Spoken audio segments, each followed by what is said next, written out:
Elisa tuh juga mikir, gimana nih kita bisa memberikan dampak yang besar. Ya salah satunya dengan berpolitik. Ya tidak ada bedanya perempuan dengan laki-laki, sah-sah saja gitu kan. Dan bisa Elisa tunjukkan bahwa Elisa pun juga mampu. Gitu.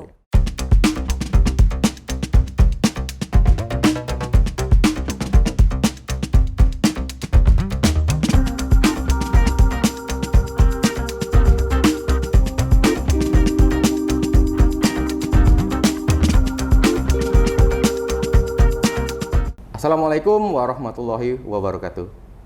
Bertemu lagi dengan tribunbengkulu.com dalam program Rumah Politik Tribun Bengkulu. Hari ini kita sudah bersama seorang perempuan, pengusaha muda, pintar, dan tentu cantik. Siapa beliau? Elisa Ermasari, SMN. Apa kabar, Mbak? Alhamdulillah ya, baik, Bang Beben. Untuk menyapa Tribuners dan teman Elisa, mungkin ada 1-2 patah kata untuk pemirsa kita, Mbak. Silakan. Assalamualaikum warahmatullahi wabarakatuh. Halo para Tribuners dan teman Elisa semuanya dimanapun Anda berada. Semoga semuanya dalam keadaan sehat walafiat. Oke. Dari 12 calon DPD RI ini, Mbak. Iya. Elisa Ermasari ini adalah orang baru. Betul. Tapi juga rising star. Gitu kan? Apa sih latar belakang Mbak Elisa Ermasari ini sebenarnya? Sebenarnya ini Bang Beben, Elisa jelasin dulu ya sama Bang Beben. Di antara 11 kandidat lain itu adalah Elisa kandidat yang termuda di antara yang lain. Ya, jadi memang kalau ditanya Elisa itu orang mana, lah jelas Bang, Elisa itu orang Bengkulu. Jadi kalau Bapak itu asli Serawai dari Masat Bengkulu Selatan dan Serawai Bengkulu Tengah, Semidang Bukit Kabu, dan kalau ibu ini blasteran Bang. Blasteran ya. Serawai, Talos Seluma, dan Rejang Bengkulu Utara. Jadi memang aslinya itu orang Bengkulu ya Bang ya. Memang Elisa lahir, sekolah pun juga di Bengkulu. Memang kalau sekolah dari TK sampai sempat waktu itu SMA, Elisa di Bengkulu, terakhir itu Elisa di SMA 5. Tapi waktu semester kedua itu Elisa pindah. Memang waktu lulus SMP itu Elisa sudah ingin merantau. Karena Elisa 2 bersaudara, kami semua perempuan.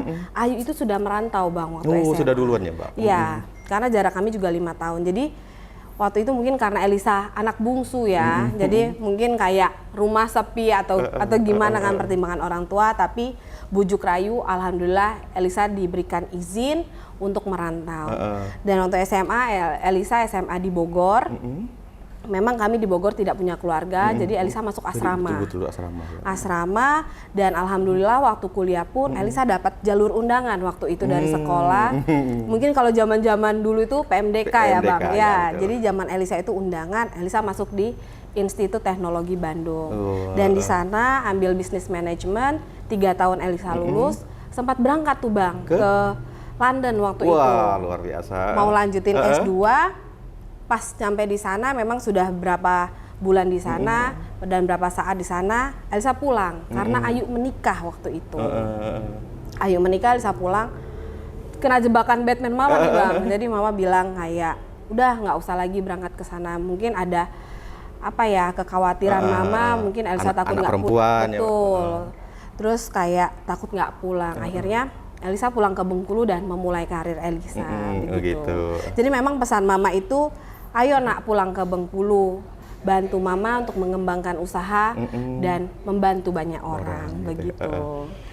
Mbak Elisa, busananya nuansanya pink. Iya. Ada apa dengan pink ini, Pak?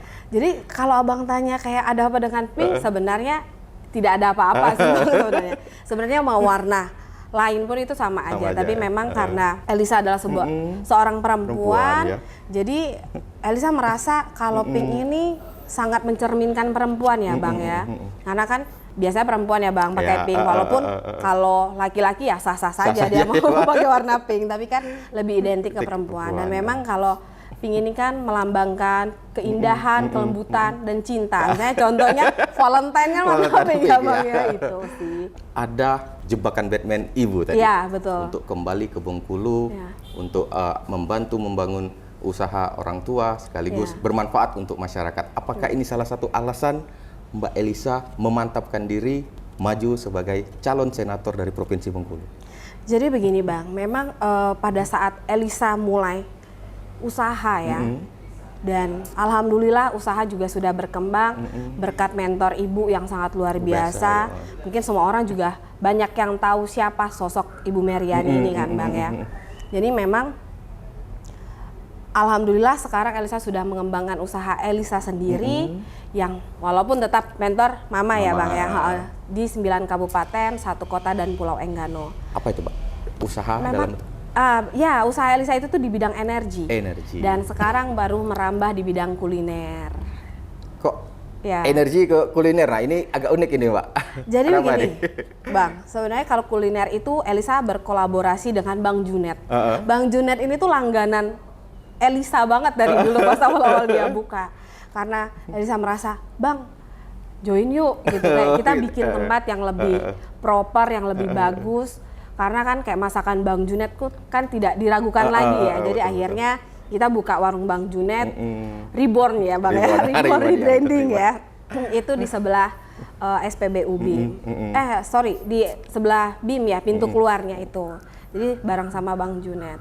Karena kalau memang Elisa kan nggak ada basic masak ya Bang ya. Jadi kan takutnya Elisa jualan masak mungkin orang nggak mau beli Bang. Jadi makanya Elisa join sama Bang Junet. Kenapa sih bisnis gitu kan Bang? Memang ada hal yang sangat menarik bagi Elisa karena dari bisnis inilah Elisa bisa membantu banyak orang. Gitu. Walaupun bukan berarti kalau kita tidak berbisnis kita tidak bisa membantu orang tuh tidak begitu juga, tapi ada kesenangan sendiri gitu loh Bang. Misalnya kayak dengan cara Elisa bisa membuka lapangan pekerjaan bagi orang lain, mengurangi pengangguran walaupun itu masih dalam jangka skup kecil. Dan salah satu kebahagiaan Elisa ya Bang ya, Elisa tuh punya karyawan dan mereka masih muda ya. Bahkan mereka umurnya juga di bawah Elisa ya Bang ya. Mereka tuh udah bisa beli rumah sendiri. Gitu ya. Jadi Elisa tuh kayak ya alhamdulillah dan sangat-sangat salut ya Bang sama mereka tuh kagum gitu loh, kayak dengan usia muda, dengan bekerja dengan Elisa, mereka tuh membuahkan hasil gitu loh. Dan itu yang Elisa senang lihatnya gitu. Nah, dengan usaha yang sudah banyak nih Mbak, artinya membuka lapangan pekerja seluas-luasnya, dan artinya menyerap tenaga kerja sangat banyak. Dan ini kan sudah pasti sangat bermanfaat bagi masyarakat Provinsi Bengkulu. Terjun ke politik, apakah niatannya adalah ingin memperluas kebaikan yang sudah selama ini ditebar? Jadi memang Bang kalau kita berbisnis, sebenarnya kan Elisa punya kewenangan dan kayak mengambil keputusan itu kan masih dalam jangka skup kecil dan bisa menolong orang pun tidak bisa mengcover luas. Dan bisnis ini kan tidak bersentuhan langsung dengan masyarakat. Elisa hanya bersentuhan langsung dengan para karyawan. Nah, Elisa tuh juga mikir, gimana nih kita bisa memberikan dampak yang besar, ya salah satunya dengan berpolitik ini. Maka dari itu, Elisa tanggal 11 Mei kemarin, 2023, Elisa mencalonkan diri sebagai calon anggota DPD RI. Karena apa? Dan juga DPD RI ini kan tidak bersinggungan dengan partai Bang. Karena memang sebelum-sebelumnya Elisa kan belum aktif di dunia perpolitikan ini. Dan memang kalau berpolitik, Elisa bisa memiliki kebijakan, kewenangan yang lebih besar lagi. Dan cakupannya itu tidak ada urusannya lagi dengan perusahaan gitu Bang. Jadi lebih langsung kepada masyarakat langsung begitu.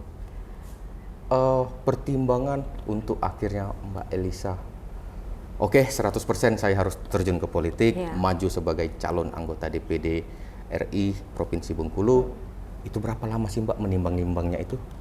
Sebenarnya Bang udah cukup lama ya. Misalnya Elisa juga melihat bahwa Ibu Mary sebagai orang tua Elisa sendiri dan Ibu Elisa kan beliau kan juga banyak membantu banyak orang. Dan Elisa merasa kayak ada nih yang kurang. Dan tidak bisa bersentuhan langsung, bisa bersentuhan langsung, tapi masih skupnya masih dari, kecil. Hati gitu ya Mbak kayak ada yang kurang gitu ya? Iya, kayak ada yang kurang nih.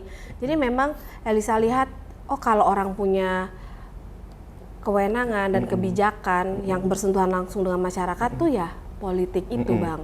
Jadi kan mereka bisa menjembatani aspirasi masyarakat, bisa mendengarkan kebutuhan, keluhan dari masyarakat itu sendiri.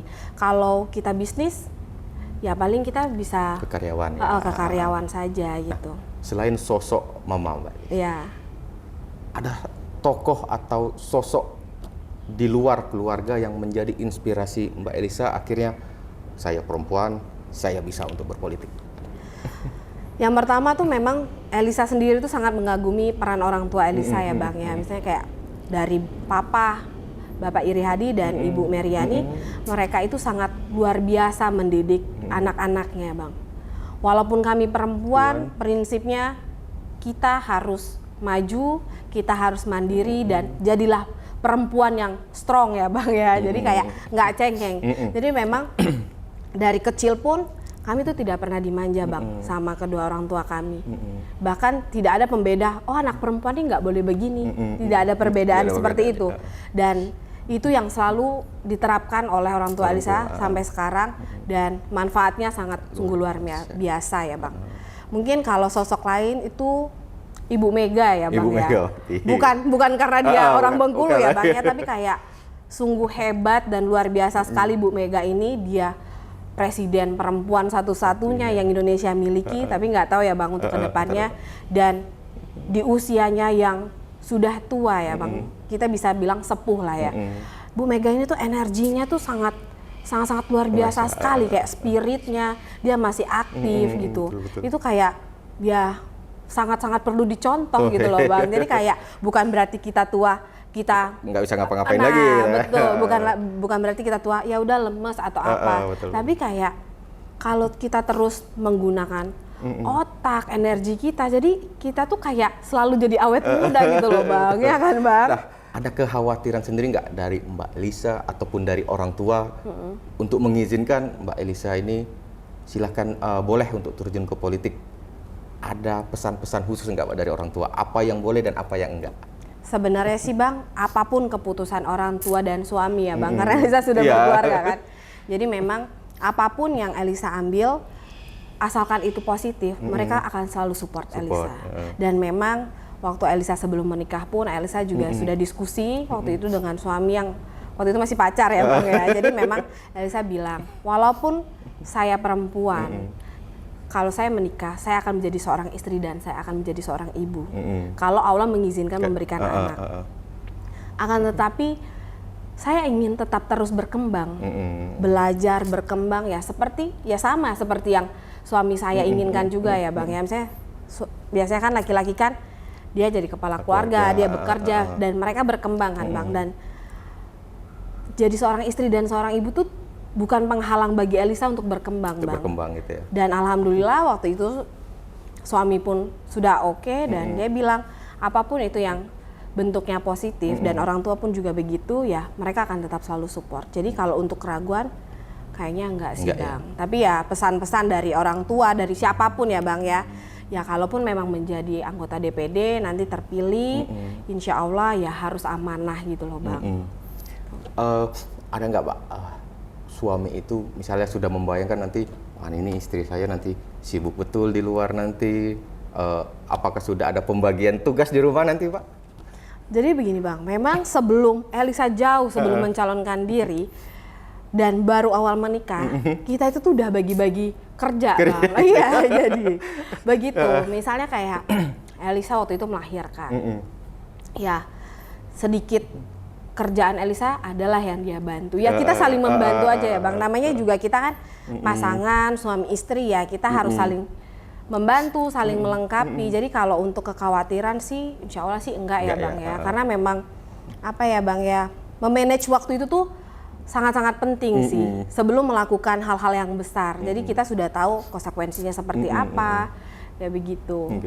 Nah, kembali lagi ke DPD RI ini. Ya. Orang-orang mengenal Mbak Elisa ini dengan jargon BBM. Ya. Bisa dijelasin apa sih BBM itu Mbak?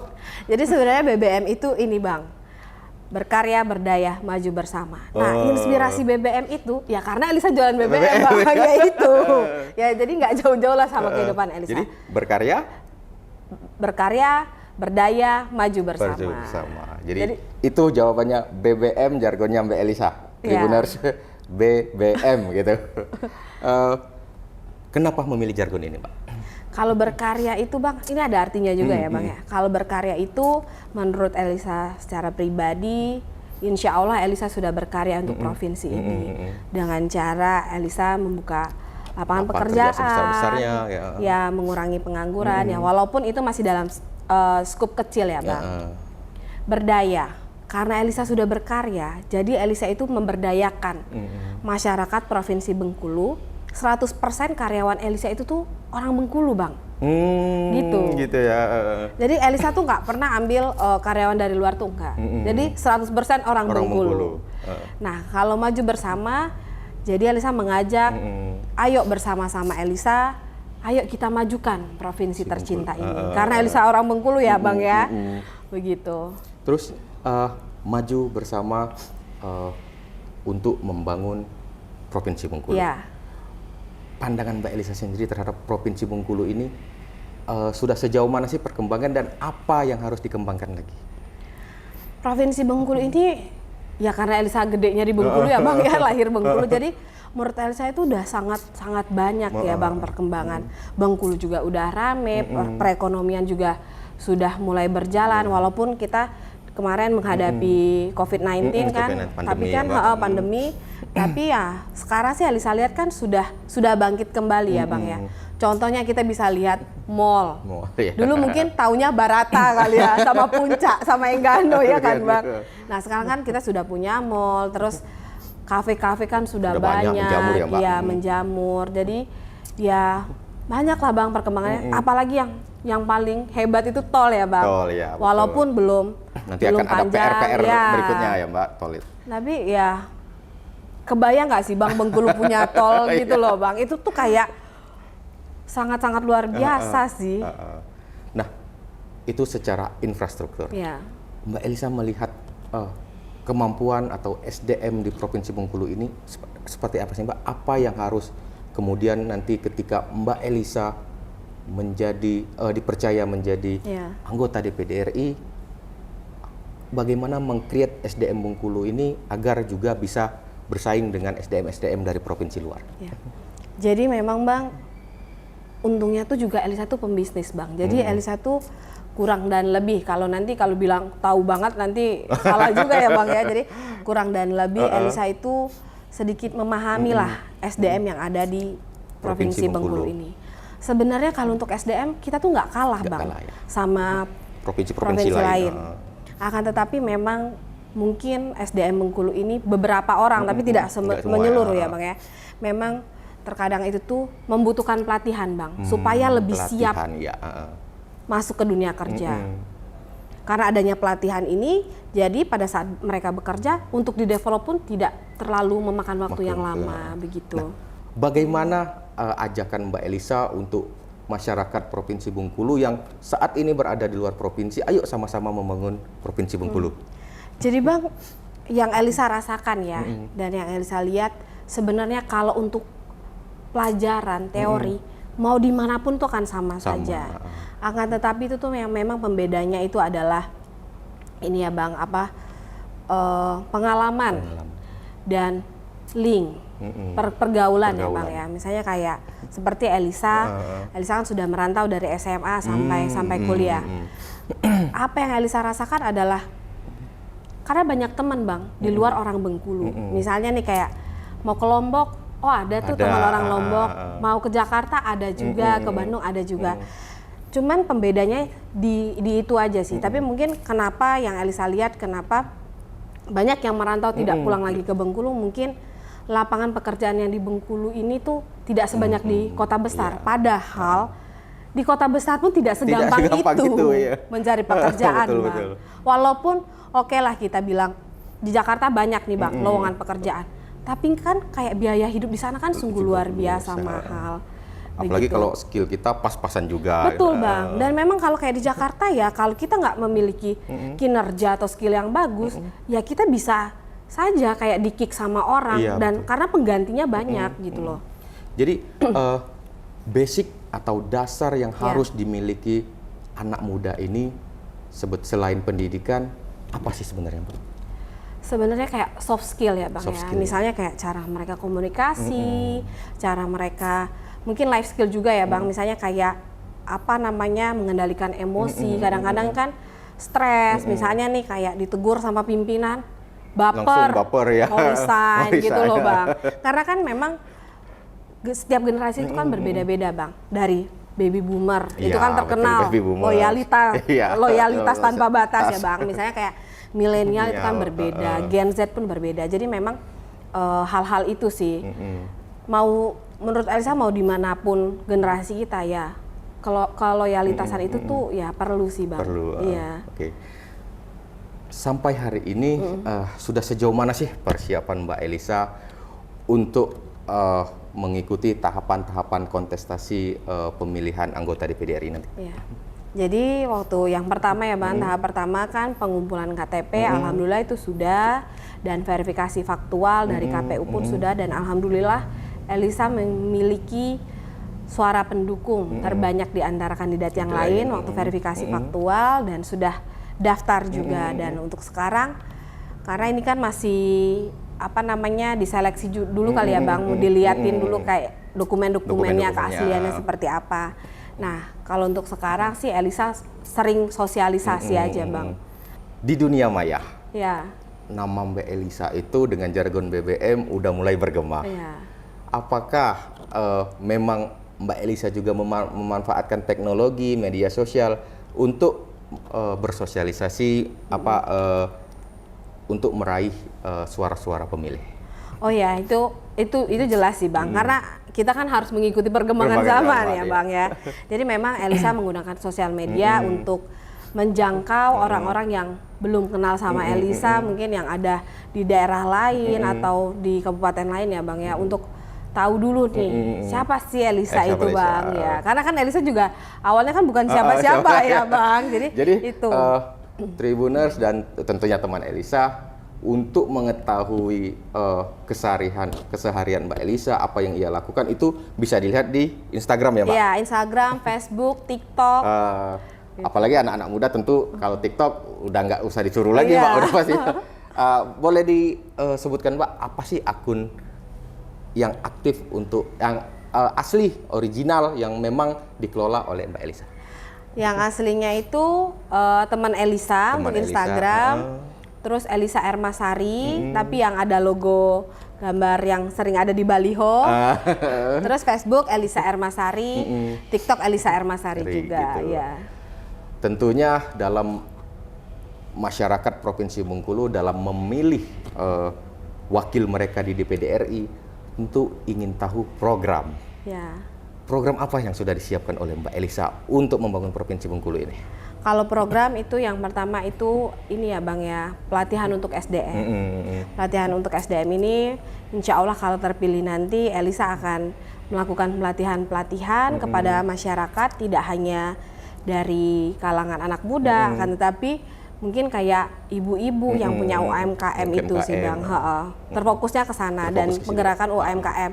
Tapi memang UMKM ini kan berkesinambungan dengan program tadi. Misalnya nih, kalau buat anak muda kan mereka sudah melek teknologi ya Bang. Misalnya kalau kayak ibu-ibu yang pelaku UMKM ini, gimana sih cara memarketingkan produk mereka. Iya, betul. Jadi supaya agar produk mereka target marketnya tidak hanya Provinsi dalam Bengkulu, provinsi, ya betul. Itu bahkan bisa nasional dengan cara apa?